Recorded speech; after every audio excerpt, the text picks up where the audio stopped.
بسم الله الرحمن الرحيم الحمد لله رب العالمين والصلاة والسلام على أشرف المرسلين سيدنا ومولانا محمد بجميع آله وأصحابه ين مبكي باسباسي man seen mbokk Mouhamadunil Mansour bu Serigne Cheikh Ahmed Tidiane Sy maa leen di nuyu di leen ndokkeel bu baax itam ci weer wu tedd bi muy weer wi nga xam ni ci la ki tax yàlla bind lu mu bind gane àdduna mu yont yàlla Muhammad sallallahu alayhi wa sallam yont yàlla Muhammad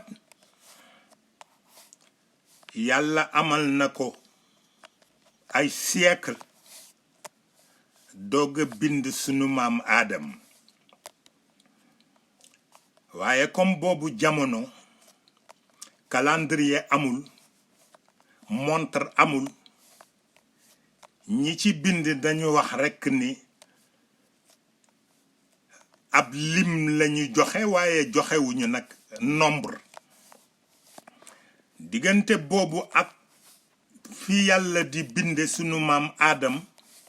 événement yu bare xew na fi te dara waralu ko lu muy waajal dikku yonent bi sallallahu alayhi wa sallam mu mel ni humanité bi mënuñu ko fay moom yont yàlla Muhammad sallallahu alayhi wa sallam ndax service yi mu leen rendre bare na waaye biñ ci cité fii rek mooy yàlla jox ko cër bu day ne mu am accès ci moom waaye mu xam ni dem tëdd ci suufu yàlla mu di ko ganale guddeeg bëccëg bàyyi fi njaboot gi fii ci kaw suuf ñuy sànku loolu am na lu ko ko gënal te mooy am ngërëmal yàlla am ngërëmu àdduna bi yépp macha allah waaye nag li muy tedd moom yonent bi sallallahu alayhi wa sallam li mu dégg ci safaan benn mbindeefu yàlla mësu koo dégg moo tax am na ku ci bind sax wax ni l'homme le plus insulté du monde c'est Sayyiduna Muhammad sallallahu alayhi wa sallam et pourtant malgré service yooyu mu rendre humanité bi yépp yàlla benn njukkër rek la demandé humanité bi yépp ñu delloo ko ci moom te mooy di julli ci moom waaw inna allaha wa malaikatahu yusalluna ala nabii ya ayyuha alladina amanu sallu alayhi wa sallimu taslima te salaatu ala nabi jafewul waaye am na ñoo xam ni rëy nañu di génn ci seen làmmiñ baat boo xam ni dañ koy jëmale ci jëmm ju tedd comme yont yàlla Muhammad sallallahu alayhi wa sallam ren nag dafa tombewaat ak ay jafe-jafe démb dama ci dégg benn déclaration ñu wax ni dañ koy ajaat ren ndax jàngoro ji comme jàngoro ji kenn xamul kañ lay jeex ndax yàlla moo ko indi te jikko yu suufe moo tax yàlla indi mbas mi li gën mooy ñu seet ba xam jàngoro ji jar na ñu tëj lu day ne màggal guddi yont yàlla Muhammad sallallahu alayhi wa sallam te it am na ñu wax ni ci tariqa bi lañu aju mais ñoom dañoo wax ni dañuy gàmm kon nag suñu demee ba ni Tiwaawan moom duñu ko def kooku tëralin la bu nga xam ni am na ñu ci ànd mais am na ñu ci àndul léegi nag li nga xam ne nii moom laa ciy digal ñi nga xam ne nii ñoom laa bokkal ëtt moo di ni yonent bi bis bu ne nit ñi màggal ko ndax salaatul fatih bis bu ne ñun ñu jàng ko te loolu doy na sëkk ci màggal yonent bi waaw Seyd Cheikh Ahmed Tidiane Sy radiallahu anhu moo ci def lu kenn deful ndax salla alayhi llahu kulla daqiqatin wa ala al ula sallaw alayhi wa qaamu loolu la wax nee na minute bu nekk yàlla na yàlla julli ci yonent yàlla Muhammad minute bu nekk la wax waaw kon nag xam nga ni yonent bi bis bu nekk ñu ngi koy màggal bi tolloog weer wi nag sunu maam Cheikh Al Hadj Malick moo ko fi indi woon ay événement yu ëpp mbas mi fuuf daan na fi ñëw te terewul dañ ko daan taxaw rek ñoom dañ daan sukkandiku ci seen cër ak ci seen pas-pas ci yàlla di ko doxal léegi nag li nga xam ni moo am ba am mooy man damay ñaan rek ñu xam ni que Serigne Babacar Sy radiyallahu taala anhu ba mu fi jógee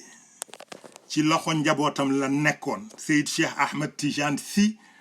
ak Seyd Abdoul Aziz Al Amin radiyallahu taala anhuma bi mu fi jógee itam ñun ñi ñu fi bàyyi di ay magu taalibe itam li ñu fas yéene mooy emboîter le pas fexe ba kër gi nekk sanctuaire boo xam ne ni képp koo xam ni jaaxle dikkal na la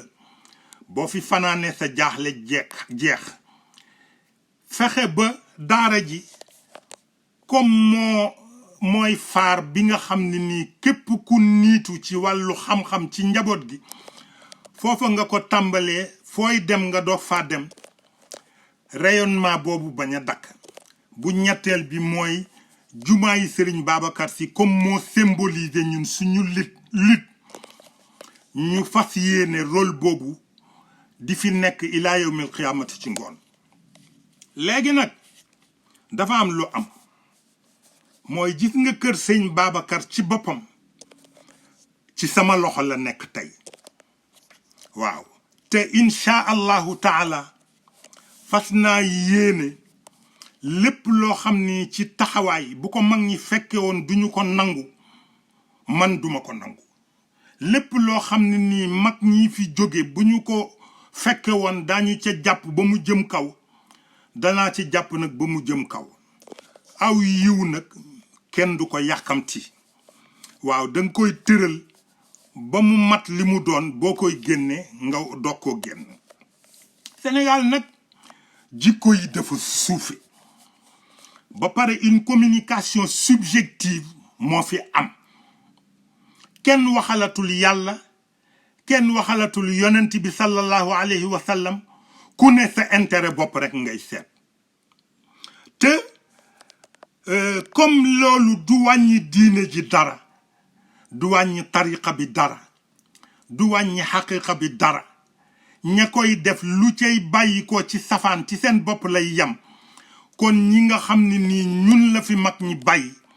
nañu fexe ba taxaw ci diine bi taxawaay bu mat sëkk taxaw ci tariqa bi taxawaay bu mat sëkk taxaw ci xaqiqa bi taxawaay bu mat sëkk taxaw ci njaboot gi ba duñu ñee kenn te insha allahu taala yi koy def yépp mu ngi ci suñu loxo ñu ngi ñaan yàlla nag lépp loo xam ne nii mag ñi jaraloon na leen ba nu jaay seen bakkan ñun yàlla jox nu kàttan ak pas-pas ak leer gu nu jaaye sunu bakkan pour loolu bél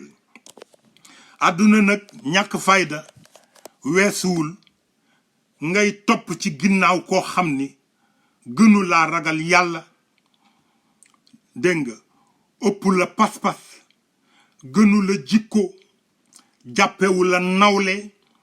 loo am mu bëgg nga jox ko toog te bu dëgg jotee doo sañ a taxaw ni ko lii bu ko def loolu esclavage pur et dur la waaw am na ñoo xam ni nag seen pas-pas mayu leen ñu nangu ko macha allah kon nag li am ba am mooy dama jotanteeg mbokk ma la ca Tiwaawan mu wax ma ni ma dañu bëgg def bourde bi muy benn ma wan ko ni ko loolu man dama ciy opposé farouchement te su ma yàlla dogaloon tey ma nekk Sénégal du am mais léegi comme déclaré nañ ko ba wax nañ ko ba nee nañu tëral nañ ko man dama ciy opposé ngir ñaar bu jëkk bi mooy mag ñi bi ñu dee tund ñaari burdu moo fi daan am te tamit boo ko seetee ba ci biir li ngay xam mooy ni jumaay Serigne Babacar moom la ñu bëggul mu jouer rôle bi mu war a jouer te loolu ku ko mën ci àdduna bi amul ku ko mën ci àdduna bi amul kon nag ñu ngi ñaan yàlla di ñaan njaboot gi ñu may nu rekk jumaa ji ci boppam ñun ñu géreel ko sunu bopp parce que sunu waajur yi ñoo ko dayoo woon muy Serigne Cheikh ak Serigne Abdoul Aziz radiallahu taala anhuma waaw dépendrul ci baneen autorité budul autorité njaboot yi nu fi bàyyi ñoom ñaar waaw jumaay Cheikhul Khalifa radiallahu anhu fële mu tëdd dépendrul ci benn autorité budul njaboot yi nga xam ne nii ñi ko fexe woon ba mu am ñoom la jumaa ji dépendre seen autorité loolu dama koy déclarer haut et fort te bu ma ñëwee danaa ko matérialiser incha allahu ci kàttanu yàlla kon nag li nga xam ni moo am ba am burdu bi bu ñu ko defee ñaar itam benn itam man d'accorduma ci li nga xam ni moom laa ànd daal mooy ñun ci zaawiya sëñ Babacar nañu def suñu burdu ñaneen dem faneen fu leen neex def seen burdu bopp parce que itam aw yiw mu tasaaroo moo gën ñu di ko boole ci benn barab waaw fa tabarakallahu ñu ngi ñaan yàlla nag yàlla dolli nu liimaan yàlla boole ñu ci ñi nga xam ni ëllëg ak sibir bu ñu taxawee dinañu mën a làqu ci seen gannaaw kilifa te yaakaar nañ ko bu baax a baax incha allahu taala yal na yàlla may nu ñu fekke gàmm yu bare bari te yàlla itam di ko gën di rafetal te yàlla bàyyi nu ci sunu ginnaaw kilifa yi nga xam ni tey jii li leen yàlla defal ñun ñi leen yaakaar ñëpp mën nañu koo damoo parce que amul benn nit kuy woote ni turu yàllaa ngi ci yow wala ngay woote ni wilaayaa ngi ci woote ci mu ngi ci yow bu leen mën a duut baaraam ci benn anam du ci cadre xam-xam du ci cadre baatin du ci cadre jikko du ci cadre yamale seen bopp ak njaboot yi du ci cadre taxawe njabootu diine jeeg tariqa bi du ci cadre dundal xaqiqa bi waaw am na nag ñuy wax sax naan kër gi daayire yi ñoo ko yor mais kër gi xaqiqa moo ko yor waaw kër gi daayire yi yoru ko parce que daayire yi bërki démb rek la woon kër gi xaqiqa bi mooy li nga xam ne ni moo ko yor ku mu yitteel daa ko xam ku mu yitteelul nag kooku sa affaire bopp la ñu ngi ñaan yàlla yal na nu yàlla tëbb ci leeru mag ñi yal na nu yàlla defal mujj gu rafet yal na nu yàlla defal tawfiq defal nu sutura laneen lu mu mën a doon lu dul yii ma fi tudd léegi intéressé wun te mooy kër gi nekk gi mu nekk sanctuaire daara ji nekk bi mu nekk phare jumaa ji nekk bi mu symboliser sunu lutte ñun ci sunu wàll bopp te loolu yépp ci sama loxo la ko yàlla teg te bu ma ñëwee dinaa ko matérialiser ci kàttanu yàlla maa ngi leen di ñaanal gàmmu jàmm di leen ñaanal yàlla tëbbnu ci leeru yont yàlla muhammad sallallahu alayhi wa sallam yàlla may nu ñu jariñoo barke mag ñi fa tabarakallahu jazakumullahu anna xayran wasalaamu alaykum wa rahmatullahi taala wa barakatuh